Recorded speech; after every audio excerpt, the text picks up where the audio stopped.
მოგესალმებით, მე ვარ თოფერ, თორმეტოვის მთავარი ადმინისტრატორი. ამ ორი ვიდეო გაკვეთილში კი მე თქვენ გასწავლით, საერთოდ მოძრავი ტექსტის დაწერას. ეს იყო ჩვენი საიტის ერთ-ერთი მომხმარებლისაგან თხოვნა. ასეთ ამნაირ ტექსტს გულისხმობ. ეს იყო გიორგი ქოქოსაძის მიერ დაწერილი თხოვნა. ადმინ როგორ ვქნა, თქვენ დააროა მოძრავი წარწერა, სრულზევით თხოვნის დოამ წინასწარ დიდი მადლობა. რაც შეეხება ამის გაკეთებას. ამისათვის ჭირდება სკრიპტი, რომელიც ჩვენ საიტზე არის განთავსებული. მივცეთ საიტის სკრიპტებს. შემდეგ გადავიდეთ მეორე გვერდზე, ნახოთ ეს სკრიპტი.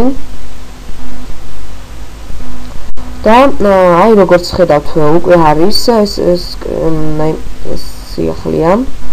სტაიამნერ წარწერაზე გულისხმობ. შევიდეთ სრულიადში და შემდეგ ეს სკრიპტი დავაკოპიროთ. აქაც კი დაწერა ერთ-ერთმა მომხმარებელმა თუ როგორ უნდა ჩაესვა ეს admins ეს საჩასო. ახლა გადავიდეთ საიტის სამართავ პანელში, customize design, ხოლო შემდეგ site page. ჩამოვიდეთ ქვევით და ჰიად ტაგებს შორის ჩავწეროთ აი ეს სკრიპტი. აქ საიტის სახელის მაგივრად მივუთითოთ ჩვენი სასურველი სახელი.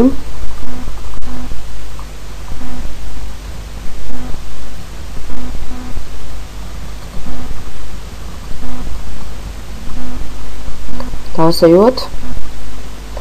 ხოლო რაც შეეხება ეს რომ გამოჩნდეს აგრეთვე სრულიად ნახვაშიც, აი აქ უკვე რომ გადავარეფრეშებთ, უკვე დაეწერება. მაგრამ სიახლეში როდესაც შევლენ, როდესაც იქაც გამოჩნდეს, ამისათვის უნდა შევიდეთ page with fluent text, ანუ სრულიად ნახვა და ზუსტად აი აქაც ჩავსვათ იგივე სკრიპტი. ახლა დავასეიროთ და მოჩა, მაგრამ ამჯერად მე სიახლე მასალა არ მაქვს დამატებული ჩემს საიტზე. მოკლედ ეს ვიდეო გაკვეთილი ამით ამოიწურა. თუ რამე ვერ გაიგეთ, შემოდით ჩვენ საიტზე, ჰომის დომზე, შევდით თხოვნების გვერდზე და დაწერეთ თქვენი სასურველი თხოვნა, რასაც ჩვენ აუცილებლად აგისურვებთ. აგრეთვე შეგიძლიათ დაგვიწეროთ თქვენი სასურველი თხოვნა მინი ჩატში. მოკლედ ძალიან ბევრი საშუალება ამისათვის, რომ დაწეროთ თქვენი სასურველი თხოვნა და აგისურვოთ ეს თხოვნა. ეს იყო თოფერ, ნახვამდის.